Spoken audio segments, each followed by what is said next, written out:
San Antonio really was out in the middle of nowhere. Those earliest settlements of peoples that came here as part of the settlement of the farthest northern reaches of New Spain, what was called the Tierras Infieles, the land of the infidel. The area in the upper reaches of the San Antonio River and San Pedro Creek was an ideal location for a settlement. San Antonio was blessed with this halo of creeks and streams and springs, and that's what really brought the ancient people here, the First Nations, the indigenous people. San Antonio starts out life as a military town.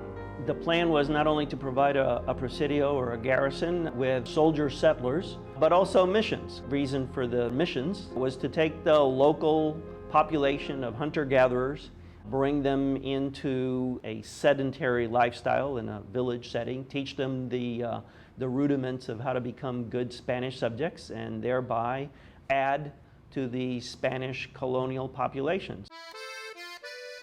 Limited economic opportunities, a chronic state of violence, limited wealth. The largest employer in the area was the presidio, made San Antonio a difficult place to live in. And yet there was a core community that quickly came to identify with the place and managed to stick it out through the worst of the Indian Wars, and then through the Mexican War of Independence, and then through the Texas Revolution. In the course of this long history is the emergence of Tejano identity, and Tejano identity was in a sense the Mexican frontier mind. It was the mind of the world of Mexico, the mestizo mind.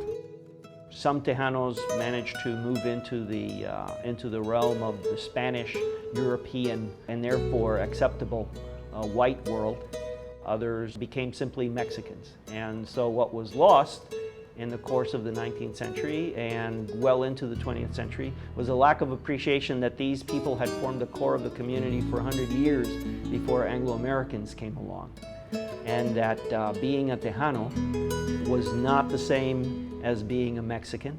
It was a local identity that was shared with people from Mexico, but that made them distinctive. Anglo-Americans just tempted to lump everybody together, and it was left up to the work of new generations of Mexican Americans who struggled to fight for their rights and inclusion and an appreciation for their heritage and background.